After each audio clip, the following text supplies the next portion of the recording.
Hello students, आज हमारी world geography की मैप पे क्लास है। हम वर्ल्ड ज्योग्राफी में सातों के सातों कॉन्टिनेंट जो है वो मैप पर पढ़ेंगे। क्लियर बात समझ आई? मैं राहुल चौक से रोहित क्लासेस में आपका स्वागत करता हूं और आपको एक बात और समझाने की कोशिश कर रहे हैं। अभी तो आपको ये वन वर्ड फैक्ट लगेगा, लेकिन जब आप ये वन वर्ड फैक्ट सारे समझ लोगे तो आपको क्या होगा, यूपीएससी के लिए जो तैयारी कर रहे हैं, जो करंट अफेयर्स पढ़ते हैं, तो उनके माइंड में वो एरिया क्या हो जाएगा, सेलेक्ट हो जाएगा कि कहाँ की बात हो रही, कैसी बात हो रही है।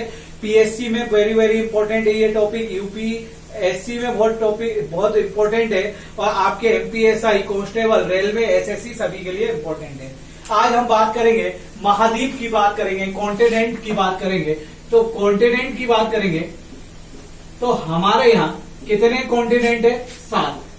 महाद्वीप की बात करेंगे, किसकी बात करेंगे? महाद्वीप की बात करेंगे। महाद्वीप की बात करें तो महाद्वीप है क्या? महाद्वीप एक्चुअली में क्या चीज है महाद्वीप? तो बात करें तो लार्ज लैंड एरिया को ही क्या कहते हैं? हम महाद्वीप कहते हैं। क्या कहते हैं? लार्ज लैंड मास एरिया जो है, सबसे बड़ा स्थल खंड जो होता है, सबसे बड़ा जो स्थल खंड होता है उसे ही क्या कहते हैं? हम कॉन्टिनेंट कहते हैं। तो लिख सकते हैं लार्ज लैंड मास एरिया को ही क्या कहते हैं? हम लार्ज लैंडमास एरिया को ही हम कहते हैं कॉन्टिनेंट। क्या कहते हैं? कॉन्टिनेंट कहते हैं। क्लियर बात समझ में आया? या सबसे बड़े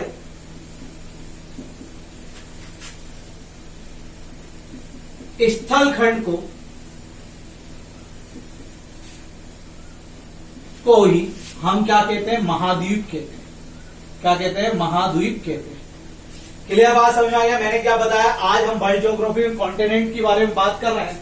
कॉन्टिनेंट में हम देखें महाद्वीप में, तो दुनिया सबसे बड़ा जो स्थल खंड होता है उसे हम क्या कहते हैं? महाद्वीप या कॉन्टिनेंट कहा जाता है। क्लियर? यहां तक बात क्लियर होगी? कॉन्टिनेंट या महाद्वीप कहा जाता है। टोटल कितने कॉन्टिनेंट है हमारे दुनिया में? टोटल कॉन्टिनेंट जो है उनकी संख्या जो है वो कितनी है? 7। मतलब टोटल कितने महाद्वीप हैं? तो आपके 7 महाद्वीप हैं। क्लियर बात समझ में आया? 7 महाद्वीप हैं। अब ये महाद्वीप कैसे बने? तो महाद्वीप की बात करें कि महाद्वीप कैसे बने, तो एक थ्योरी आई थी जिसको बोलते हैं कॉन्टिनेंट ड्रिफ्ट थ्योरी। क्या बोलते हैं? Continent drift theory. क्लियर बात समझ में आया? Continent drift theory. इस थ्योरी या हिंदी में बोलेंगे महाद्वीपीय विस्थापन सिद्धांत। यह सिद्धांत किसने दिया था? अल्फ्रेड वेगनर ने। यह सिद्धांत अल्फ्रेड वेगनर ने दिया। और कब दिया था? 1912 में। क्लियर बात समझ में आया? मैंने क्या बताया, हम कॉन्टिनेंट महाद्वीप की स्टडी कर रहे हैं, जिसमें सबसे लार्ज लैंड मास एरिया, जो सबसे बड़ा स्थल खंड होता है, उसे हम महाद्वीप कहते हैं। और टोटल कितने महाद्वीप हैं? 7 है। और कॉन्टिनेंट ड्रिफ्ट थ्योरी या महाद्वीपीय विस्थापन सिद्धांत से किसने दिया था? अल्फ्रेड वेगनर ने दिया था। 1912 में दिया था। इन्होंने अपनी एक पुस्तक और लिखी थी जिसका नाम था महाद्वीप एवं महासागर की उत्पत्ति। क्या नाम था? महाद्वीप एवं महासागर की उत्पत्ति। क्लियर बात समझ में आ गया? मैं लिख देता हूं, इनकी एक पुस्तक है जिसमें इन सब का वर्णन है। महाद्वीप और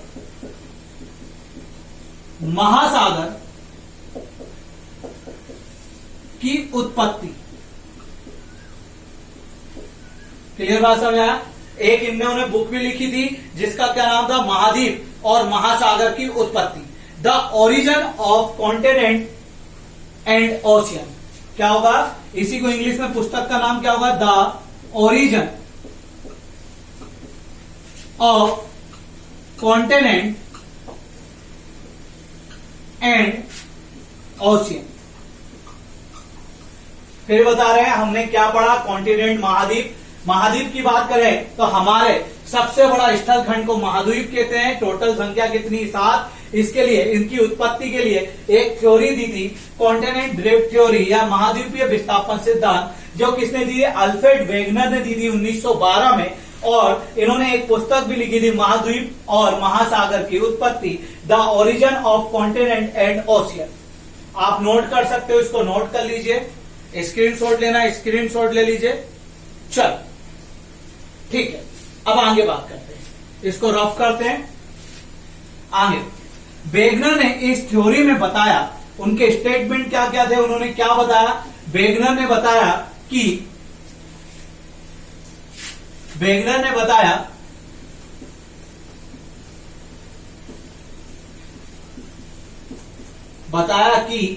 जितना भी स्थल खंड था वो पहले क्या था? एक था। और क्या था वो? पहले के पहले जितना भी स्थल खंड था वो पहले क्या था? एक था। और जिसे क्या कहा गया था? पैंजिया। क्लियर? और चारों तरफ क्या भरा हुआ था? पानी। और जिसको क्या कहा गया था? पैंथालासा। पैंथालासा।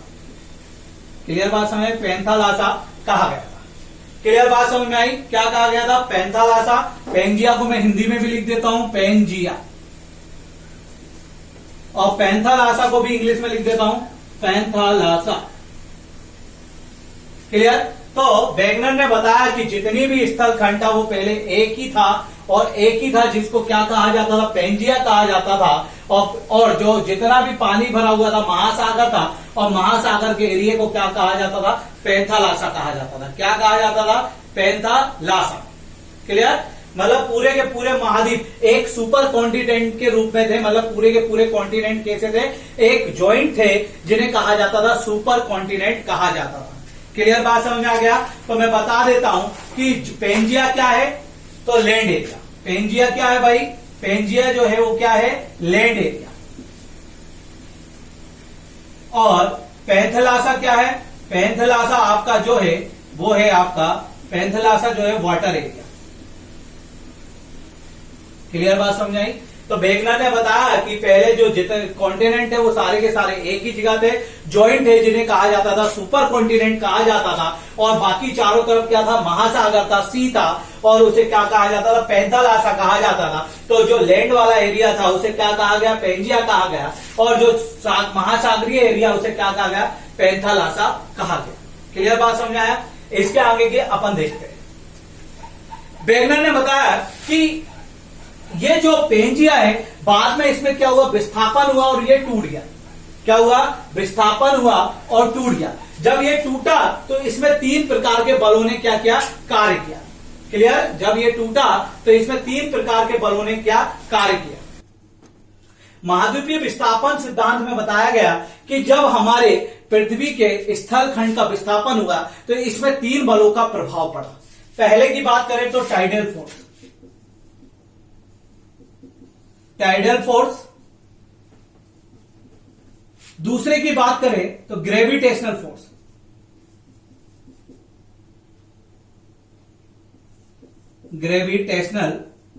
ग्रेविटेशन फोर्स, तीसरे की बात करें तो bouncy force, bounce force. Clear? तीसरा कौन सा हो जाएगा आपका? बाउंस फोर्स हो जाएगा। अब इनकी बात करें तो इंग्लिश में क्या कहते हैं? तो टेडियल फोर्स को हिंदी में कहेंगे ज्वारीय बल, ग्रेविटेशनल को कहेंगे गुरुत्व आकर्षण बल, और इसको कहेंगे उत्प्लावन बल। अब बात आती है टेडियल फोर्स किसके कारण लगता है? तो सूर्य और चंद्रमा के, सन और चंद्रमा के गुरुत्व आकर्षण के कारण कौन सा फोर्स लगता है आपके? सूर्य और सन और चंद्रमा, या सूर्य या चंद्रमा और सन और मून के कारण लगता है टेडियल फोर्स लगता है, ज्वारीय बल। आगे हम स्टडी करेंगे। अभी मैं थ्योरी नहीं पढ़ा रहा हूं, सिर्फ अंडरस्टैंडिंग कर रहा हूं कि क्या चीज हुआ, यह कॉन्टिनेंट कैसे बने, सिर्फ अंडरस्टैंडिंग कर रहा हूं। बाकी हमारा पूरा मैप पे चलेगा। क्लियर बात समझ में आया? पूरा मैप पे चलेगा। तो 3 प्रकार के बल कार्य कर रहे हैं। रेडियल फोर्स, ज्वारीय बल, जो कि सूर्य और चंद्रमा के गुरुत्व आकर्षण के कारण जो बल लगता है उसे बोलते हैं ज्वारीय बल। दूसरा है ग्रेविटेशनल फोर्स, ये ड्यू टू मास, मतलब द्रव्यमान के कारण लगता है। जो पेंजिया था उसके मास के कारण लगा, ड्यू टू मास के कारण, द्रव्यमान के कारण लगा। तीसरा उत्प्लावन बल, आपने फिजिक्स में पढ़ा होगा, पानी में लगने वाला उछला बल, जो कि क्या कहलाता है, बाउंसी फोर्स या उत्प्लावक बल कहलाता है। ये पानी में ऊपर की ओर लगता है। क्लियर बात समझ में आ गया?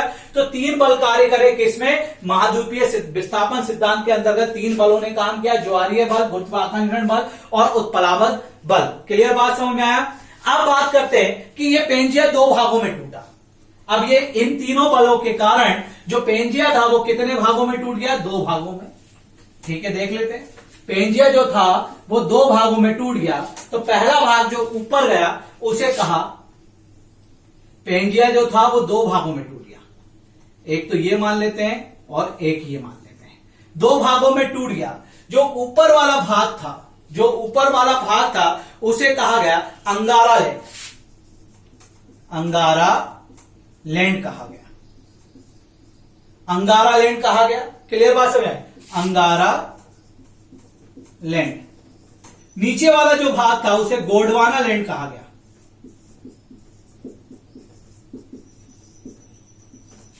इंग्लिश में गोंडवाना लैंड कहेंगे इसको। अंगारा लैंड के साथ साथ ऊपर का जो भाग था उसे और क्या कहा जाता था, लोरेशिया। लोरेशिया कहा जाता था, लोरेशिया, लोरेशिया भी कहा गया। ऊपर वाले भाग में 2 कॉन्टिनेंट गए। एक तो था आपका यूरोप प्लस थोड़ा सा एशिया भी आ गया, और दूसरा जो था आपका नॉर्थ अमेरिका, उत्तर अमेरिका, नॉर्थ अमेरिका, उत्तर अमेरिका। क्लियर बात समझ में आया? कौन सा था, उत्तर America, north America.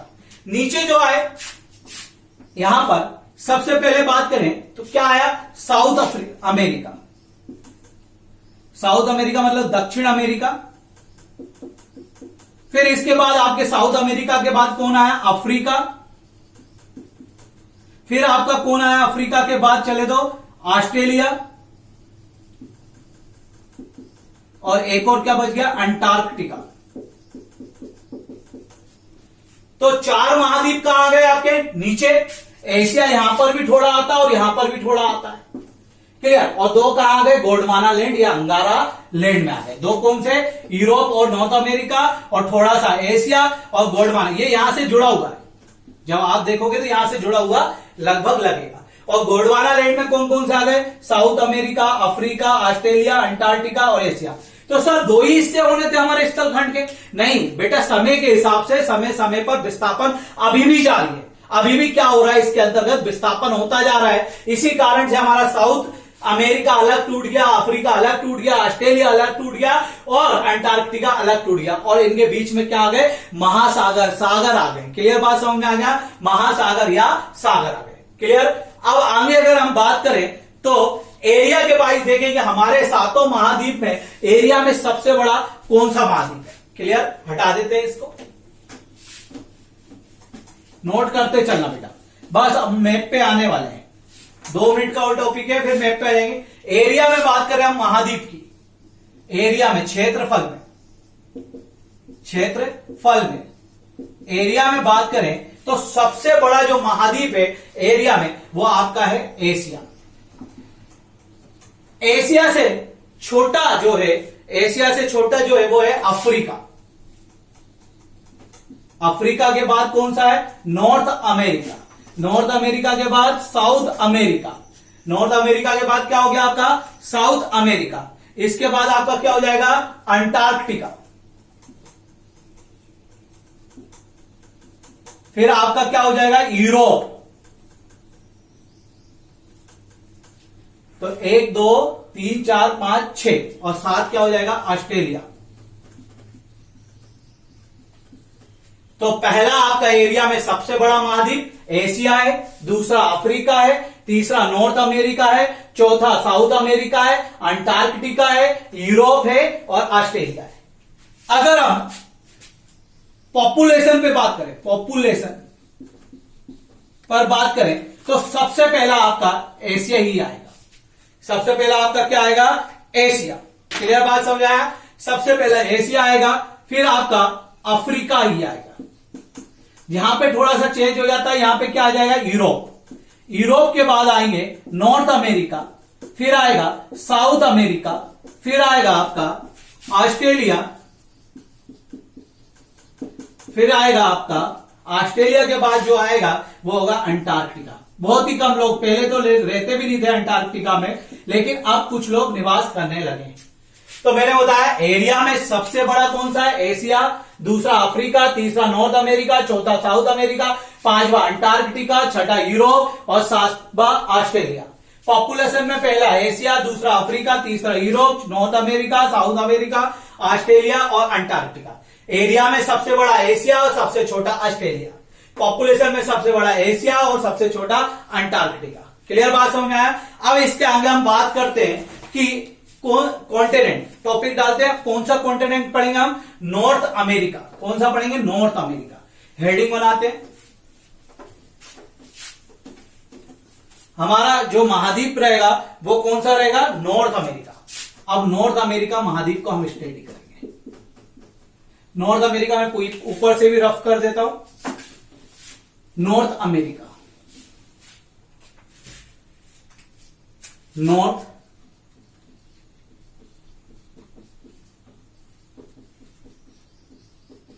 America. Clear? North America. Hindi में उत्तर अमेरिका। उत्तर अमेरिका। उत्तर अमेरिका की बात करें तो सबसे पहले बात करते हैं इसका ये एरिया में कौन से स्थान पर है? तो एरिया में ये, क्षेत्रफल में ये तीसरे स्थान पर है, थर्ड। एरिया में कौन से स्थान पर है? थर्ड। और पूरे विश्व का, पूरे स्थलखंड का या पूरे दुनिया का जो कितना भाग है? 16.5 एरिया भाग है। तो 16.5 दशमलव क्या है? पूरे एरिया का भाग है यहां पर। यहां की पॉपुलेशन की बात करें तो ये पॉपुलेशन पे चौथे स्थान पर है, फोर्थ पोजीशन पे है।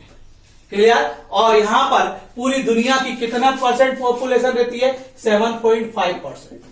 क्लियर बात समझ आया? तो ये क्षेत्रफल में तीसरे नंबर का है। पूरे दुनिया के क्षेत्रफल का कितना भाग है? 16.5%।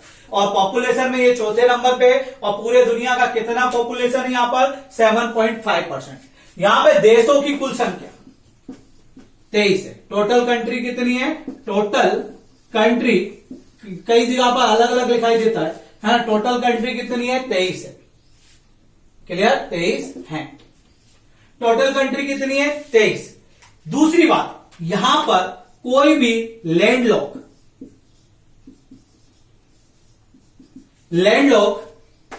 कंट्री नहीं है। मतलब क्या हुआ? स्थल रुद्ध देश नहीं है। स्थल रुद्ध देश नहीं है।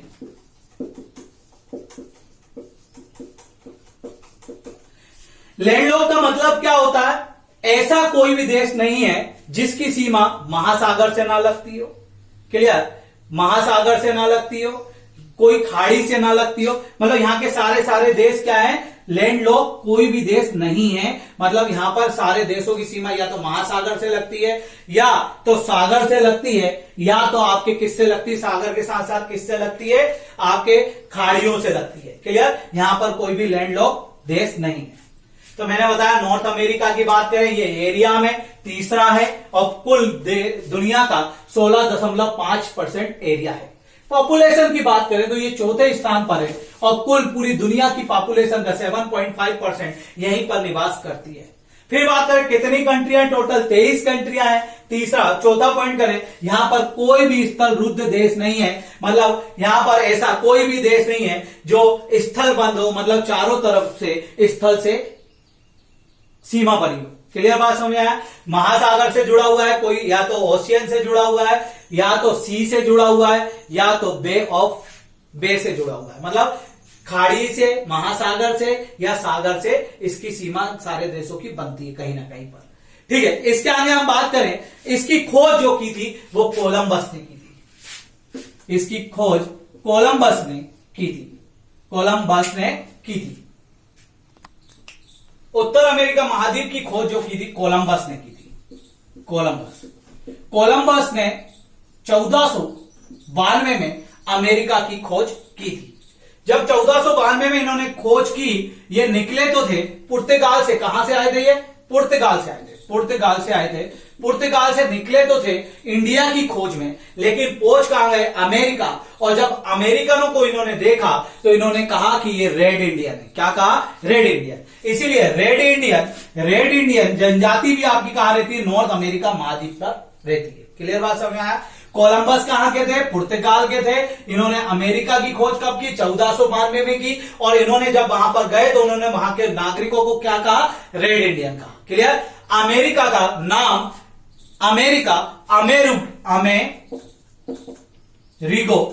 अमेरिगो वेसुपुकी के नाम पर पड़ा, या वेसुकी के नाम पर पड़ा, या अमेरिगो वेसुपुक्की के नाम पर पड़ा। अमेरिगो वेसुपुक्की के नाम पर पड़ा। अमेरिगो वेसुपुक्की के नाम पर पड़ा। बासुपुक्की या वेसुपुक्की के नाम पर पड़ा। क्लियर बात समझ आया? मैंने क्या बताया? उत्तर अमेरिका महाद्वीप की बात करें तो इसकी खोज कोलंबस ने 1492 में की। कोलंबस पुर्तगाल का था। जब ये अमेरिका पहुंचा तो वहां के नागरिकों को इसने रेड इंडियन कहा। और अमेरिका का, उत्तर अमेरिका का नाम अमेरिगो वेसुपुक्की के नाम पर पड़ा। क्लियर? यहां तक बात क्लियर हो गई। आगे की हम बात करें, अमेरिका महाद्वीप को नई दुनिया के नाम से भी जाना जाता है। अमेरिका महाद्वीप को नई दुनिया के नाम से भी जाना जाता है। दुनिया के नाम से भी जाना जाता है। नई दुनिया के नाम से भी जाना जाता है। नॉर्थ अमेरिका महाद्वीप को नई दुनिया के नाम से भी जाना जाता है। अब हम चलते हैं थोड़ा मैप पे। इसको रफ करता हूं, थोड़ा मैप पे चलते हैं। अब यहां से हमारा मैप स्टार्ट हो जाएगा। अब हम बात करें मैप की। तो मैप की जब बात करते हैं तो ऊपर से जरा मैप ड्रॉ कर लेते हैं।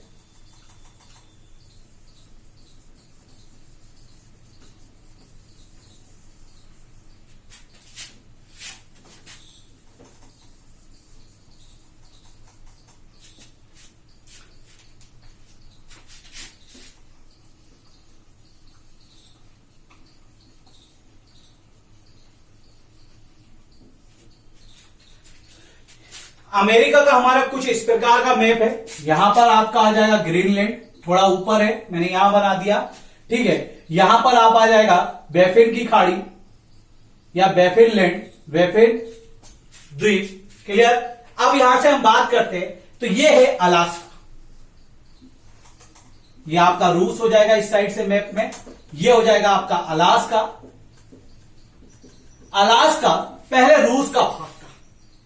ये बर्फीली जगह है। ये पहले किसका भाग था? रूस का भाग था। क्लियर बात समझ आया? लेकिन वर्तमान में ये संयुक्त राज्य अमेरिका का भाग है। किसका भाग है? यूएसए का 49वां राज्य है। 49वां क्या है? राज्य है, स्टेट है, 49th स्टेट है। अगर अलास्का की बात करें, हम देखते चलना, बनाते चलना। अलास्का की बात करें तो यहां पर एक ब्रुक्स श्रेणी है। ब्रुक्स श्रेणी या ब्रुक्स रेंज है। क्या रेंज है? ब्रुक्स रेंज है। और यहां पर जो है आपका अलास्का रेंज है। अलास्का रेंज है। अलास्का और ब्रुक रेंज के बीच में यूकान का पठार है। किसका पठार है? यूकान का पठार। यूकान का पठार है। और यहां पर जो है वो मैकेंजी रेंज है।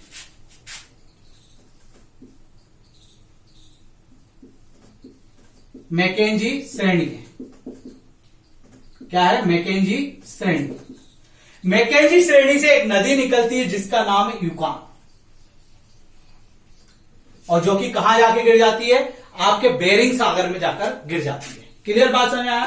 तो अब हम बात करते हैं, ऊपर क्या है? ब्रुक्स श्रेणी और नीचे क्या है? अलास्का श्रेणी। दोनों के बीच में यूकान का पठार है और यहां पर क्या है, मैकेंजी श्रेणी। मैकेंजी श्रेणी से आपकी नदी निकलती है मैकेंजी नदी, मैकेंजी श्रेणी से यूकान नदी निकलती है। कौन सी निकलती है, यूकान नदी, यूकान नदी।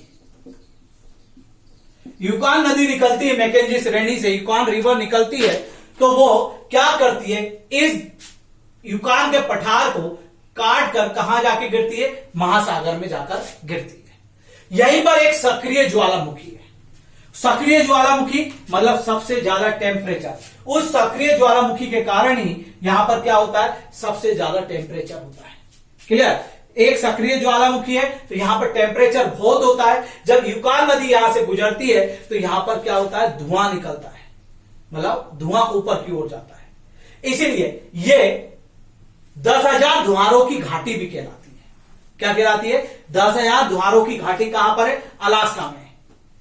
वैली ऑफ थाउजेंड्स स्मोक, क्या बोलेंगे आप इसको, 10,000 धुआरों की घाटी को क्या बोलेंगे, valley of thousand smoke. Clear, तो वैली ऑफ थाउजेंड स्मोक कहां पर है, अलास्का में है। ऊपर क्या है, ब्रुक श्रेणी, नीचे क्या, अलास्का रेंज, दोनों के बीच में यूकान का पठार, यहां मैकेंजी श्रेणी, यहां से यूकान नदी निकलती है और यहां यूकान के पठार होते हुए महासागर में गिर जाती है और इसे क्या कहते हैं, 10,000 धुआरों की घाटी कहते हैं। और हमारे उत्तर अमेरिका महाद्वीप की सबसे ऊंची चोटी जो है वो आपके अलास्का रेंज पर स्थित है। सबसे ऊंची चोटी कहां पर है, अलास्का रेंज पर स्थित है, अलास्का रेंज पर स्थित है, जिसका नाम है माउंट मिकेले। जितनी भी चोटी होती है उन्हें माउंट नाम से ही डिनोट करते हैं, माउंट मिकेले, मिकेले। माउंट मिकेले की ऊंचाई जो है वो आपकी ऊंचाई है माउंट मिकेले की 6,000। ये हमारे जो उत्तर अमेरिका महाद्वीप उसकी सबसे ऊंची चोटी माउंट मिकेले है जो कि अलास्का रेंज पर है। इसकी ऊंचाई 6,162 या 94 किलोमीटर है, 94 मीटर है। जितनी भी चोटी होती है वो सब मीटर में मापी जाती है और उनको माउंट से डिनोट किया जाता है। माउंट मिकेले को देनाली भी कहा जाता है ना, क्या कहा जाता है, देनाली। क्लियर, माउंट मिकेले का एक और नाम है देनाली। मैंने क्या बताया, अलास्का पर सबसे ऊंची चोटी, उत्तर अमेरिका महाद्वीप की सबसे ऊंची चोटी माउंट मिकेले है, जिसका दूसरा नाम देनाली है और जिसकी ऊंचाई 6,194 मीटर है। क्लियर, 6,194 मीटर है।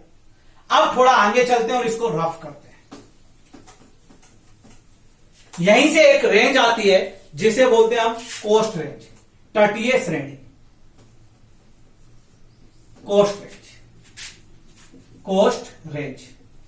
अच्छा, माउंट मिकेले एक सक्रिय ज्वालामुखी भी है ना, कोस्ट रेंज, सक्रिय ये कोस्ट रेंज, इसी को इंग्लिश में कहेंगे कोस्ट रेंज और हिंदी में कहेंगे तटीय श्रेणी,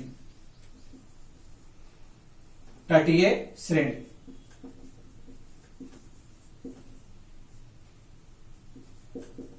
कोस्ट रेंज। इसके नीचे एक और श्रेणी आती है जिसे बोलते हैं कास्केड, कास्केड रेंज या कास्केड श्रेणी। कास्केड श्रेणी की सबसे ऊंची चोटी जो है उसका नाम है mount Rainier, mount Rainier. Clear, यह भी एक सक्रिय ज्वालामुखी है।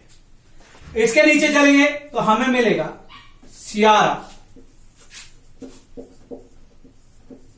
नेवादा।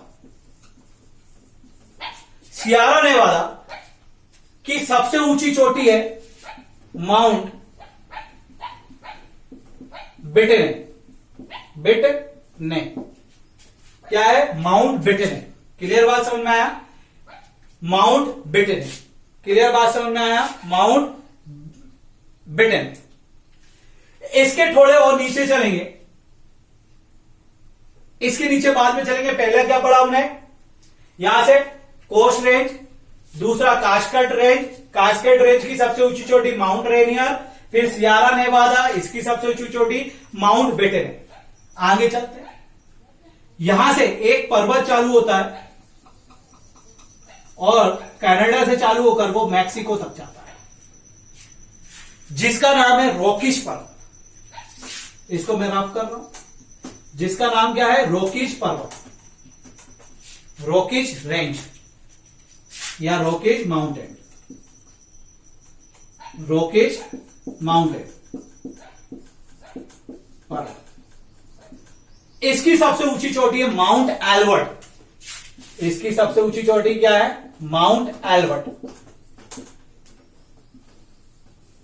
क्लियर?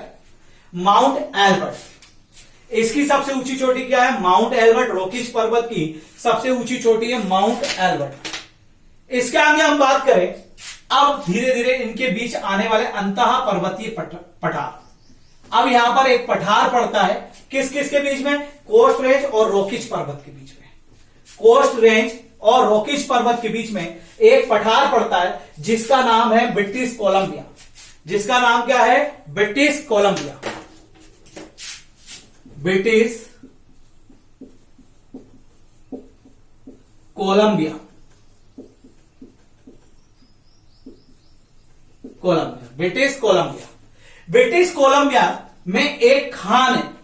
ब्रिटिश कोलंबिया में क्या है भाई? एक खान है जिसका नाम है सुलीवान।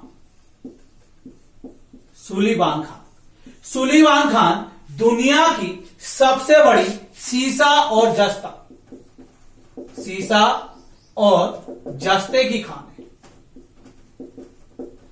सीसा और जस्ते की खान है, मतलब लेड और टीन की सबसे बड़ी खान कौन सी है? सुलीवान। और सुलीवान कहां है? ब्रिटिश कोलंबिया पठार पर है। कहां पर है? ब्रिटिश कोलंबिया पठार पर। दुनिया की सबसे बड़ी जस्ता और सीधे की खान कहां पर है?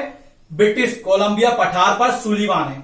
कौन सी नाम है? सुलीवान। मैंने लिख दिया, दिख रहा होगा, अच्छे से लिख लेना। नेक्स्ट चलते नीचे, कास्केड रेंज।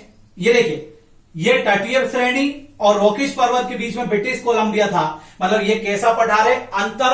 अंतः पर्वतीय पठार, मतलब दो पर्वतों के बीच का पठार है, उसे क्या बोलते हैं? अंतर पर्वतीय पठार। क्लियर? अब कास्केड और रॉकीज के बीच में भी एक पठार पड़ता है जिसका नाम है कोलंबिया स्केन। कोलंबिया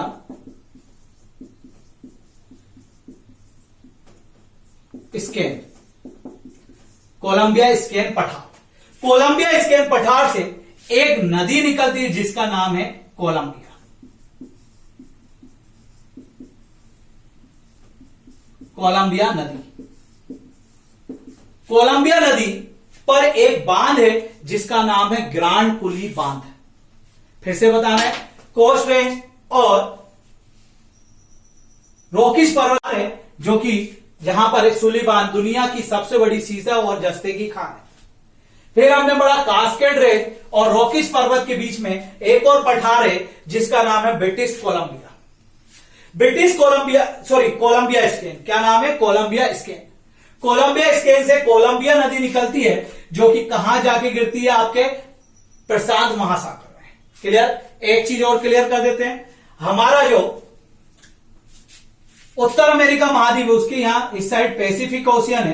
पैसिफिक ओशियन बोले तो प्रशांत महासागर, और इस साइड अटलांटिक ओशियन है। अटलांटिक ओशियन है, अटलांटिक ओशियन है, मतलब अटलांटिक महासागर। ऊपर आर्कटिक ओशियन है, मतलब आर्कटिक महासागर। इधर प्रशांत महासागर, इधर अटलांटिक महासागर, ऊपर आर्कटिक महासागर। क्लियर बात समझ है? तो कोलंबिया नदी कोलंबिया स्केन पठार से निकलकर प्रशांत महासागर में गिरती है, और इस पर कौन सा बांध है? ग्रांड कुली बांध है। कौन सा बांध है? ग्रांड कुली बांध। अब ये कोलंबिया के पठार से कोलंबिया नदी निकलती, कोलंबिया स्केन के पठार से कोलंबिया नदी निकलती है जो कि प्रशांत महासागर में जाती है, और इस पर कौन सा बांध है? ग्रांड कुली बांध है। अब थोड़ा सा मैं इसको रफ करता हूं। यहां पर दो मरुस्थल देखने को हमें मिलेंगे, एक तो ची हुआ और दूसरा Great Basin Desert. Clear? Great Basin Desert. तो यहां पे दो मरुस्थल है, एक का नाम है ग्रेट बेसिन मरुस्थल, दूसरे का नाम है मरुस्थल, मतलब ग्रेट बेसिन डेजर्ट रेगिस्तान। दूसरा का नाम है ची हुआ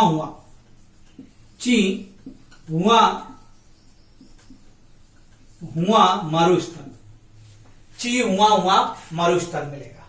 तो हमने क्या पढ़ा पहले, ब्रिटिश कोलंबिया स्केन, फिर ग्रेट बेसिन मरुस्थल और ची हुआ मरुस्थल। नेक्स्ट आपका आ जाएगा नीचे कोलोराडो का पठार। कौन सा पठार? कोलोराडो का पठार। कोलोराडो का पठार कौन सा पठार आ जाएगा भाई? कोलोराडो का पठार आ जाएगा, कोलोराडो का पठार। कोलोराडो के पठार से कोलोराडो नदी निकलती है और ये कैलिफोर्निया की खाड़ी में जाकर गिरती है। ये है कैलिफोर्निया की खाड़ी।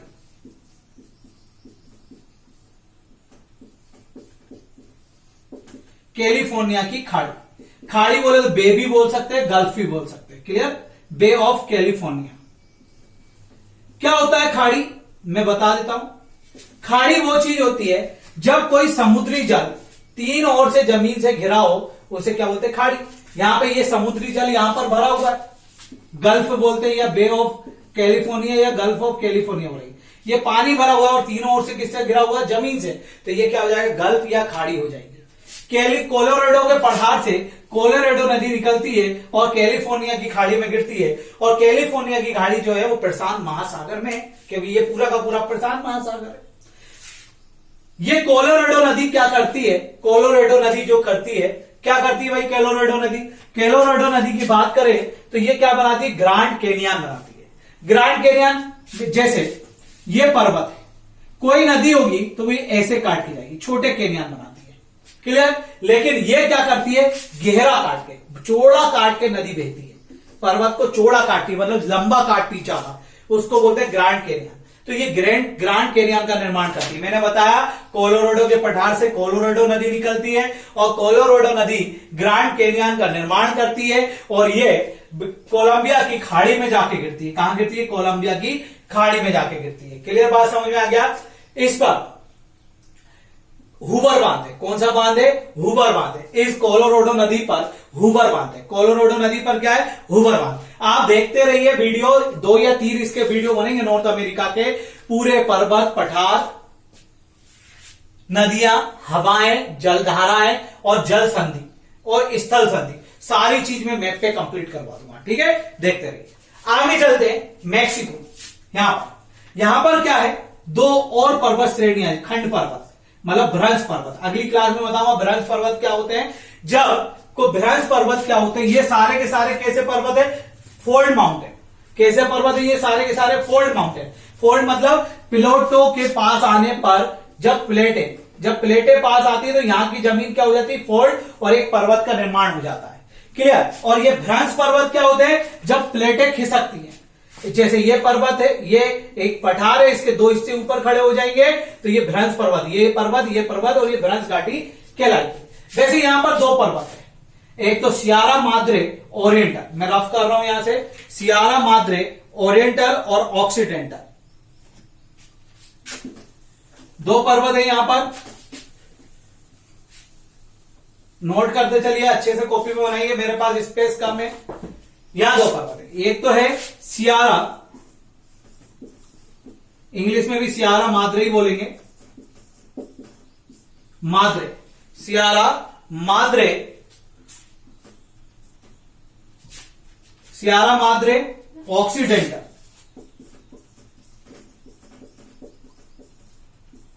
और ये होगा Sierra Madre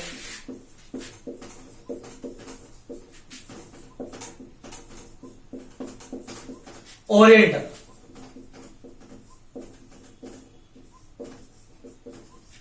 Sierra Madre Occidental और सियारा माद्रे ओरिएंटल, इन दोनों के बीच में भी अंतः पर्वतीय पठार है जिसका नाम है कोलंबिया का मैक्सिको का पठार, मैक्सिको का पठार, मैक्सिको का पठार। क्लियर बात समझ में आया? मैक्सिको का पठार। क्लियर। मैक्सिको के पठार के बाद, ये अपन कहां पे बात कर रहे हैं अभी, मैक्सिको में बात कर रहे हैं। मैक्सिको के पठार के बाद एक और पठार पड़ता है यहीं पर, चिया पास का पठार, चिया पास का पठार। क्लियर, इसमें इतनी खासियत नहीं है। फिर आपका यहां पर एक और पर्वत पड़ता है यूएसए, ये कनाडा समझ लीजिए, अभी इसके बारे में बताऊंगा, और ये यूएसए समझ लीजिए, और ये मैक्सिको। यहां पर पड़ता है एडवर्ड का पठार, और एक और पठार पड़ता है जिसको बोलते हैं ओजार्क का पठार।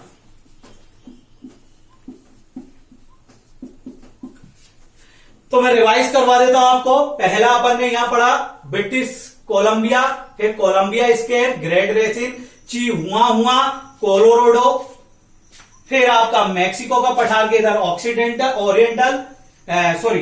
सियारा माद्रे ऑक्सीडेंटल, इधर सियारा माद्रे ओरिएंटल, यहां चियापास, यहां एडवर्ड, यहां ओजार्क का पठार। क्लियर, इतना समझ में आया। यहां ओजार्क का पठार। थोड़ा सा आगे चलते हैं। ओजार्क के पठार के पास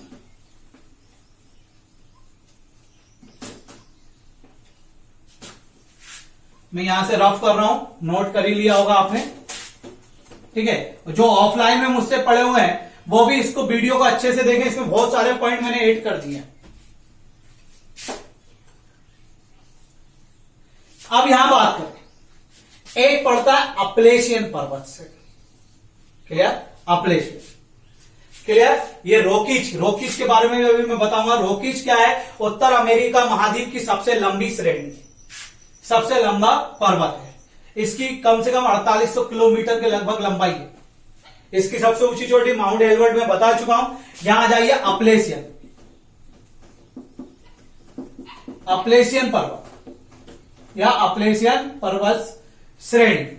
अपलेशियन पर्वत की सबसे ऊंची चोटी है माउंट मीचेल भी बोलते हैं लोग बाग, और मीकेल भी बोलते हैं। माउंट मीचेल। अपलेशियन पर्वत की सबसे ऊंची श्रेणी जो है, अपलेशियन पर्वत की सबसे ऊंची श्रेणी है माउंट मीचेल। यहां पर एंथ्रोसाइट कोयला पाया जाता है। एंथ्रोसाइट कोयला पाया जाता है, जो कि हमारी दुनिया का सबसे अच्छी कोटि का कोयला होता है, जिसमें कार्बन की मात्रा अधिक होती है। ये राख कम देता है, जलता जाता है। क्लियर, तो सबसे अच्छी कोटि का कोयला कहां पाया जाता है? अपलेशियन पर्वत की मीचेल चोटी पर के आसपास पाया जाता है ना, अपलेशियन पर्वत। ये एंथ्रोसाइट कोयला हमारे भारत में कहीं नहीं पाया जाता, बिटुमिनस पाया जाता है, जो घर में यूज करते हैं। हमारे भारत में कारगिल में थोड़ा सा एंथ्रोसाइट कोयला पाया जाता है, कारगिल में। क्लियर बात समझ में आया? तो अपलेशियन पर्वत की सबसे ऊंची चोटी माउंट मीचेल। क्लियर, और यहां पर कैसा कोयला पाया जाता है? एंथ्रोसाइट कोयला पाया जाता है, और यह सबसे अच्छी कोटि का कोयला होता है। एक चीज और, थोड़ा सा और बताऊंगा। अपलेशियन पर्वत से दो नदियां निकलती हैं, हडसन और पोटोमेक। हडसन नदी और पोटोमेक निकलती है।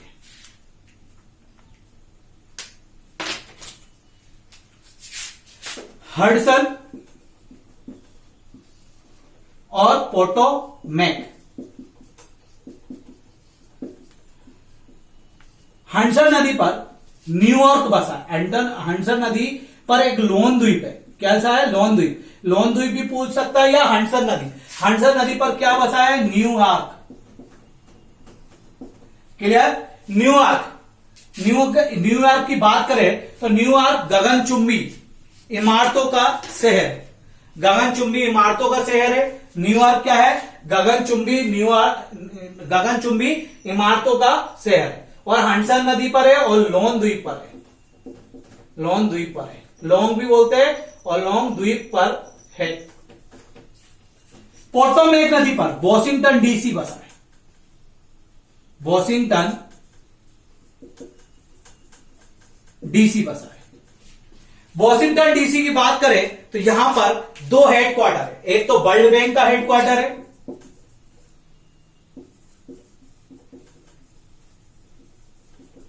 और आईएमसी का हेडक्वार्टर है। एक तो वर्ल्ड बैंक का हेडक्वार्टर है, और दूसरा जो है वो आईएमसी का हेडक्वार्टर।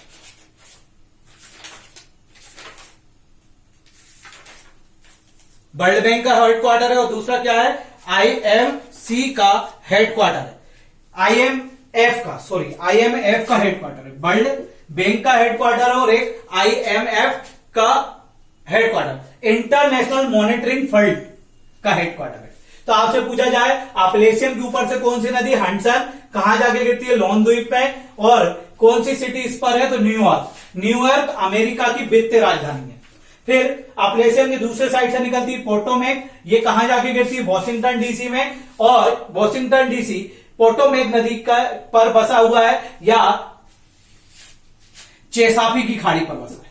अगर आपसे पूछे वॉशिंगटन डीसी कौन सी नदी पर बसा है, तो पोटोमेक नदी पर या चेसापी की खाड़ी पर बसा है। पोटोमेक नदी पर बसा या तो चेसापी की खाड़ी पर बसा है। क्लियर बात समझ में आ रहा है, पोटोमेक नदी पर बसा या तो चेसापी की खाड़ी पर बसा है। वॉशिंगटन डीसी में दो हेडक्वार्टर है, एक तो वर्ल्ड बैंक का और एक आईएमएफ का, इंटरनेशनल मॉनिटरिंग फंड का। क्लियर बात समझ में आया। यहां ये तो हो गए आपके क्या, पूरे पर्वत और पठार आपके खत्म हो गए, लगभग पठार। एक चीज और आती है, अब अपन सीमा पढ़ते हैं। लगभग हमारे सारे पर्वत और पठार सारे फिनिश हो चुके हैं, खत्म हो चुके हैं।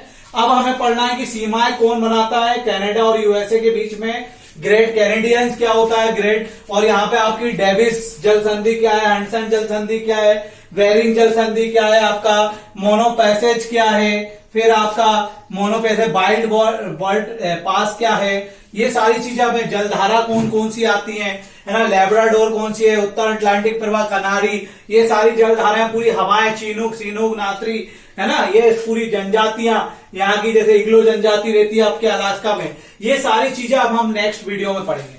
पार्ट 2 या 3 में हमारा ये वीडियो कंप्लीट होगा, ठीक है। लेकिन जो हमने पार्ट 1 पढ़ा है उसमें कुछ हम आपसे क्वेश्चन, जितने ज्यादा आपके कमेंट्स और लाइक्स आते हैं, कमेंट्स और जितने लाइक आते हैं हमारे वीडियो बनाने के लिए, हम उतने ही ज्यादा सोचते हैं, मतलब आगे बढ़ते हैं, ठीक है। तो आप कमेंट्स पूरे कीजिए सभी लोग, ये गारंटी, कमेंट्स और लाइक्स ज्यादा आएंगे, व्यूज ज्यादा होंगे, आप शेयर करोगे तो हर डे हम 2 से 3 वीडियो आपको अप्लाई करवाएंगे, दिलवाएंगे। क्लियर बात समझ आया। और 2 क्वेश्चन का आप जवाब दीजिएगा, न्यूयॉर्क कौन सी नदी पर है और वॉशिंगटन डीसी कौन सी नदी पर है। बस ये 2 ही क्वेश्चन पूछने थे। Thank you and all the best. Subscribe कीजिए, शेयर कीजिए और सभी लोगों को बताइए। वर्ल्ड के मैप पे हम ऐसे ही चलेंगे, सातों के सातों महाद्वीप ऐसे ही पढ़ेंगे, चारों के पांचों महासागर ऐसे ही पढ़ेंगे। Thank you and all the best.